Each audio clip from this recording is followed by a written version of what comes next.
नमस्कार दोस्तों। मैं चाहता हूं कि आप लोगों को लॉ पढ़ाने के साथ-साथ आपके जो लिसनिंग स्किल्स हैं, आपके जो ऑब्जर्वेशन स्किल्स हैं, उनको भी साथ के साथ डेवलप किया जाए। क्योंकि आप लोगों ने बहुत सारे एक्सपर्ट लोगों से सुना होगा कि लीगल फील्ड में इतना बोलना इम्पोर्टेंट नहीं होता, जितना कि ध्यान से सुनना, अटेंटिवली सुनना और एक्टिविटीज को ऑब्जर्व करना इम्पोर्टेंट होता है। तो मैंने सोचा कि क्यों ना लॉ के पढ़ने के साथ-साथ हम लोग कुछ कहानियाँ सुनें और उन कहानियों में जो बातें मैंने कही, उनमें जो एक्टिविटी हुई, उन पर आप लोगों का कितना ध्यान जाता है, इसको आप ऑब्जर्व कर सकें। तो मैं कुछ कहानियाँ आप लोगों को सुनाना चाहूँगा और इन कहानियों का मैं पहले डिस्क्लेमर दे दूं कि सच्चाई से कोई लेना-देना नहीं है। ये बिल्कुल फिक्शन है और सच्चाई के आस-पास बिल्कुल भी नहीं है, तो कोई कहीं जाके ये कनेक्ट होती हो मेरी स्टोरी तो उसको प्लीज़ कनेक्ट ना करें। तो आपसे मेरी रिक्वेस्ट होगी कि मेरे हर शब्द को आप ध्यान से सुनेंगे और इस स्टोरी में क्या एक्टिविटी हो रही है, उस एक्टिविटी पर भी आपका ध्यान जाना चाहिए।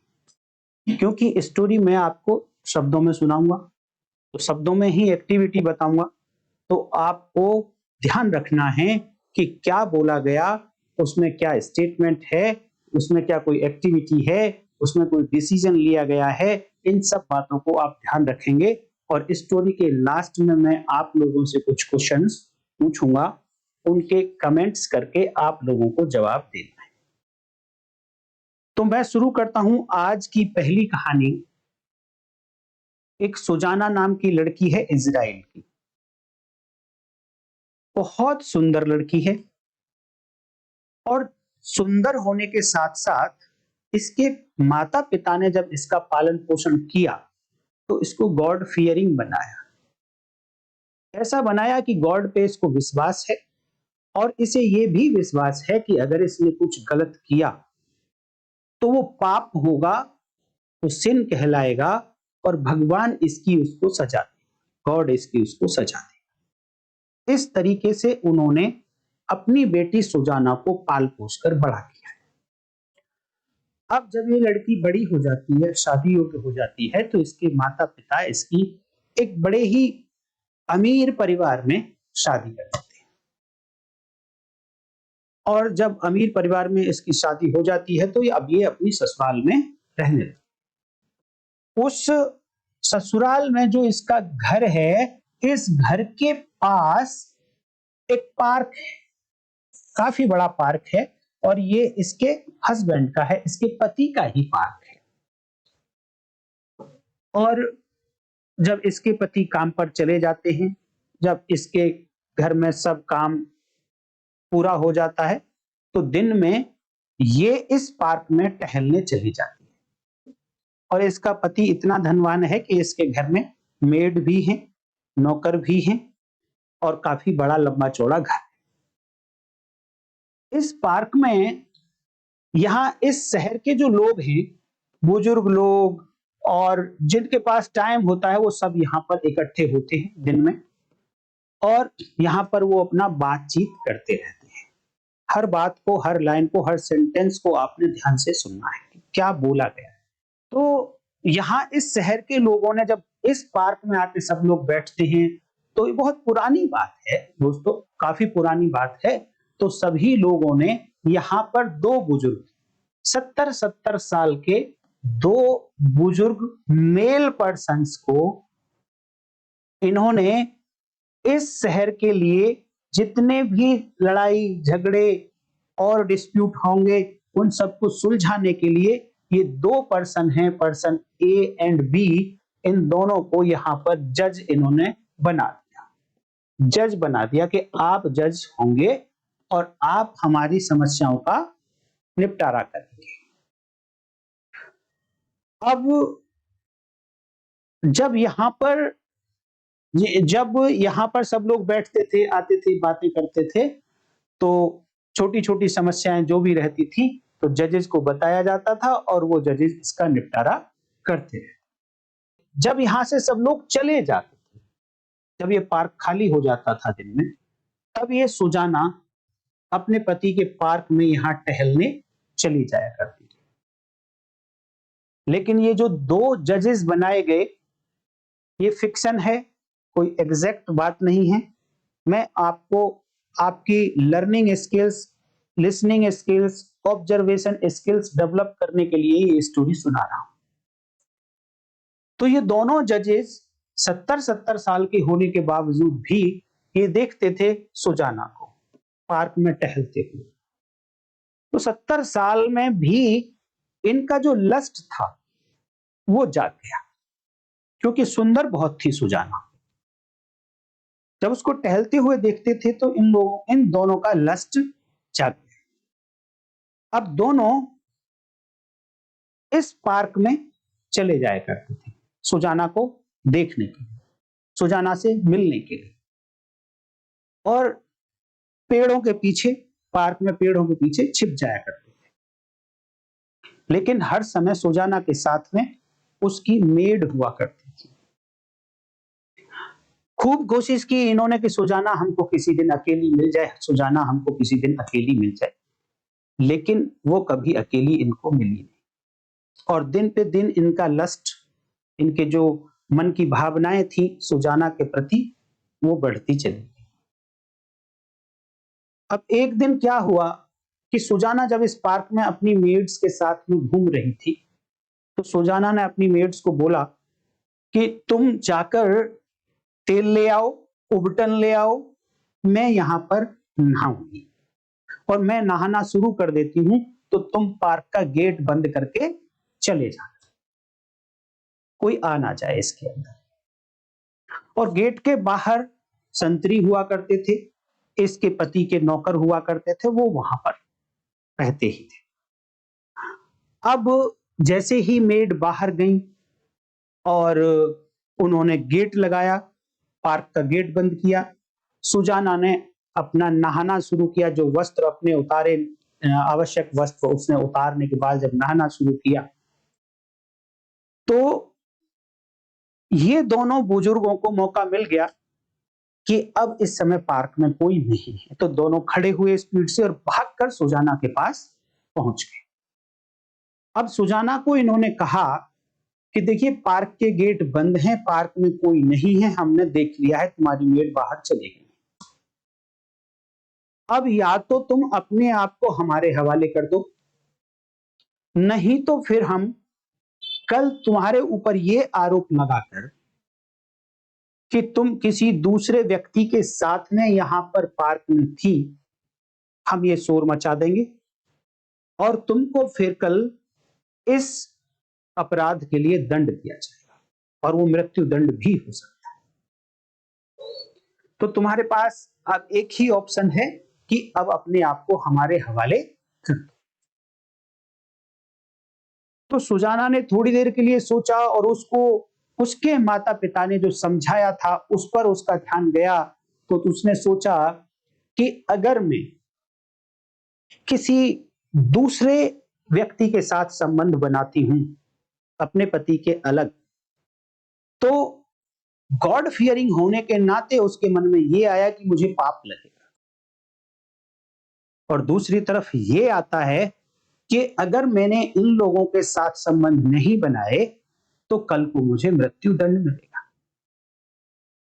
इस समस्या में जब सुजाना फंस गई तो उसको कुछ और नहीं दिखाई दिया, तो उसने वहां शोर मचा दिया। अब जैसे ही सुजाना ने शोर मचाया, तो ये दोनों बुजुर्ग लोग ए एंड बी, इनको लगा कि अब ये पकड़े जाएंगे, तो इन्होंने भी इस सुजाना के अगेंस्ट शोर मचाना शुरू कर दिया, और ये कहने लगे कि सुजाना इस पेड़ के नीचे किसी दूसरे व्यक्ति के साथ में थी, हमने इसको देखा, हम उस व्यक्ति को पकड़ने के लिए भागे, तो वो व्यक्ति हमसे ज्यादा ताकतवर था, वो भाग गया। और यही बात उन्होंने जब शोर को सुन के सुजाना के नौकर जो गेट पर खड़े थे वो जब अंदर आए, तो यही बात इन दोनों लोगों ने उन नौकरों को बता दी कि ये सुजाना ऐसा ऐसा यहां पर कर रही थी। आपको एक एक शब्द पर ध्यान देना है और एक एक एक्शन पर ध्यान देना है, तभी पता चलेगा कि आप कितने अच्छे एडवोकेट बनेंगे, कितना अच्छा आप जजमेंट दे पाएंगे, कितने अच्छे आप जज बनेंगे। तो यहां पर हुआ ये कि जैसे ही वो नौकर आए, नौकरों को ये इन्होंने बताया कि ये सुजाना किसी दूसरे व्यक्ति के साथ में थी, तो नौकर भी बड़े शर्मिंदा हुए और इन्होंने ये कहा कि कल हम इसको मृत्यु दंड सुनाएंगे क्योंकि हम ये जज हैं यहाँ के, और कल इसको सभा में पेश किया जाएगा। अगला दिन आया, सुजाना को सभा में पेश किया गया और इन दोनों ने अपना जजमेंट सुना दिया कि हम इसको मृत्यु दंड देते हैं। और गवाह भी किसको बताया? खुद ही दोनों गवाह भी बन गए, बोले हमने अपनी आंखों से देखा है, हमने अपनी आंखों से देखा है कि सुजाना किसी दूसरे व्यक्ति के साथ में एक पेड़ के नीचे थी, और जब हमने दूसरे व्यक्ति के साथ में देखा, हम तो उस व्यक्ति को पकड़ने के लिए भागे, तो वो व्यक्ति हमसे ज्यादा शक्तिशाली था, तो हमसे छुड़ाकर भाग गया, हम उसे पकड़ नहीं। इसलिए सुजाना ने जो अपराध किया है, इसके लिए इसे मृत्यु दंड दिया जाएगा, डेथ पेनल्टी इसको दी जाए, ऐसा उन्होंने आदेश दे दिया। अब सुजाना ने सोचा, अपने भगवान को याद किया, जिस तरीके से जब द्रौपदी का चीर हरण हो रहा था उस समय द्रौपदी ने कृष्ण जी को याद किया, उसी तरीके से सुजाना ने भी अपने भगवान को, गॉड को याद किया और कहा कि हे प्रभु, अगर मेरे ऊपर ये आरोप लगाकर मुझे मृत्यु दंड दे भी दिया जाता है, तब भी मैं उतनी ही पाप की भागीदारी होंगी, क्योंकि सभी लोगों को ऐसा लगेगा कि हां, सचमुच में मैं किसी लड़के के साथ में थी। तो आप कैसे मेरी इज्जत बचाएंगे? अब मेरी इज्जत आपके हाथ में है, मुझे मृत्यु दंड मिल जाए उससे मुझे डर नहीं है, मुझे डर है कि मेरी इज्जत खराब ना हो जाए। ऐसा सुजाना ने भगवान के लिए बोला, भगवान को याद किया। जब सुजाना को मृत्यु दंड देने के लिए ले जाया जाने लगा, तो भगवान ने अपना कुछ करिश्मा दिखाया। वहीं पर उस सभा में इजराइल का एक लड़का भी आया हुआ था, जो कहीं उसका भाई लगता। उसको लगा कि शायद सुजाना ने गलत नहीं किया है, भगवान ने कहीं उसको सद्बुद्धि दी। वो खड़ा हुआ और वो चिल्लाया जोर से कि रुको। सब लोग रुके, दंग रह गए कि ये कौन व्यक्ति चिल्ला रहा है और क्यों रोक रहा है।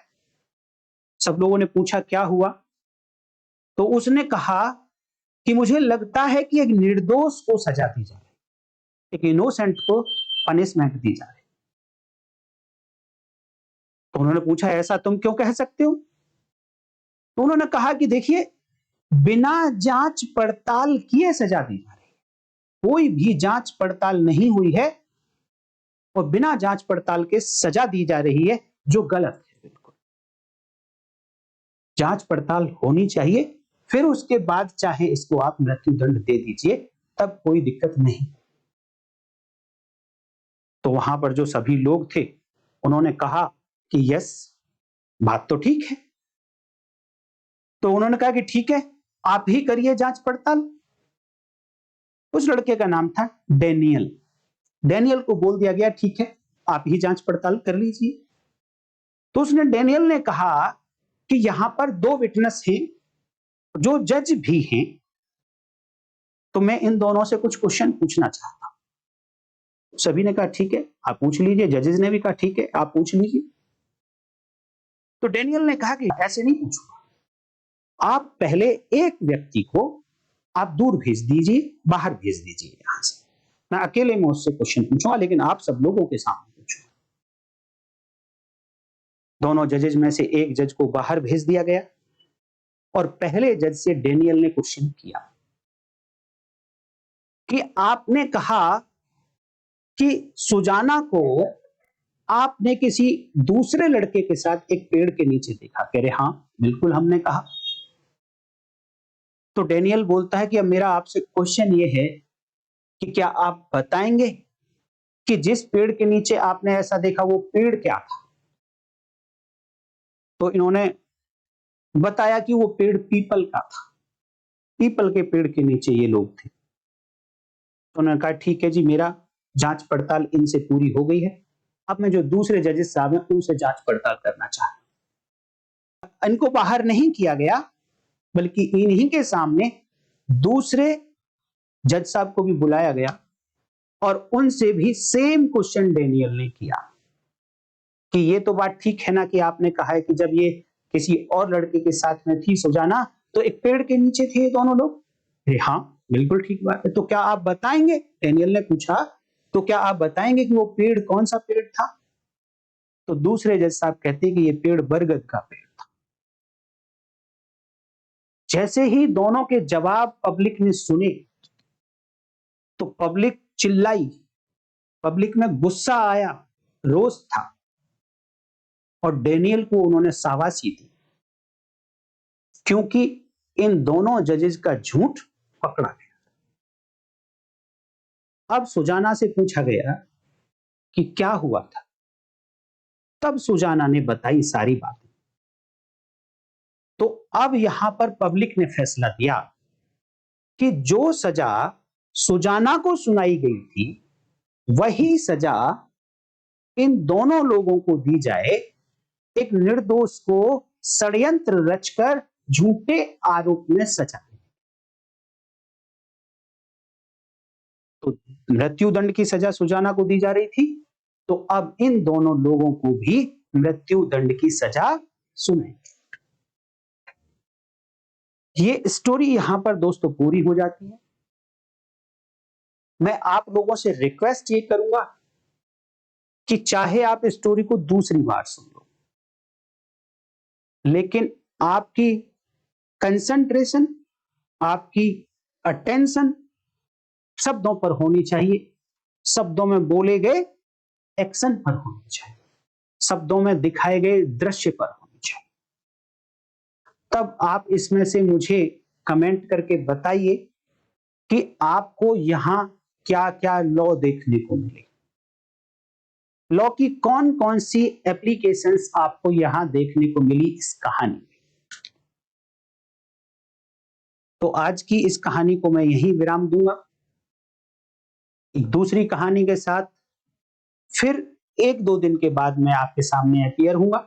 इस बीच में फिर से हम लॉ को आगे बढ़ाएंगे भारतीय साक्ष्य अधिनियम। दोस्तों अगर आपको स्टोरी अच्छी लगी है तो लाइक कर दीजिए, हाइप कर दीजिए, कमेंट तो आपने करने ही है, वो आप जरूर करिए। नए आए हैं चैनल पर तो चैनल को सब्सक्राइब कर लीजिए। हम लॉ को डीपली पढ़ाने के साथ साथ आपको आपकी लिसनिंग पावर, आपकी ऑब्जर्वेशन पावर, आपकी एनालाइजिंग पावर, इन सबको बढ़ाने के लिए मैं स्टोरीज लाता रहूंगा। आप लोगों से ही पूछूंगा कि उसमें क्या आपको सुनने को मिला, देखने को मिला, और नेक्स्ट अगली वीडियो में मैं आपको बताऊंगा कि क्या क्या आप लोगों से मिस हो गया या क्या आपने बहुत अच्छे से समझकर यहां पर बताया। तो आज की वीडियो में इतना ही। नेक्स्ट वीडियो में फिर मिलेंगे। तब तक के लिए नमस्कार, जय हिंद।